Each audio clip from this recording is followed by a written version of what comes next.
அனைவருக்கும் வணக்கம். இயேசுக்கே புகழ். விவிலிய தாத்தா தேவநாதன்.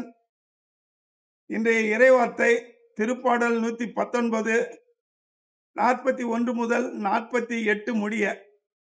ஆண்டவரே, உமது பேரன்பு எனக்கு கிடைக்கச் செய்யும். உமது வாக்குறுதியின்படி நீர் என்னை மீட்பீராக. அப்போது என்னை பழிப்போர்க்கு நான் ஏற்ற பதில் கூறுவேன். ஏனெனில் உமது வாக்கில் எனக்கு நம்பிக்கை உண்டு. என் வாயினின்று உண்மையின் சொற்கள் நீங்க விடாதையும். ஏனெனில் உம் நீதி நெறிகள் மீது நான் நம்பிக்கை வைத்துள்ளேன். உம் திருச்சட்டத்தில் நான் எப்போதும் கடைபிடிப்பேன். அவற்றை என்றென்றும் எக்காலமும் அதை பின்பற்றுவேன். உம் நியமங்களை நான் நாடியுள்ளதால் பரந்த பாதையில் தடையின்றி நான் நடப்பேன்.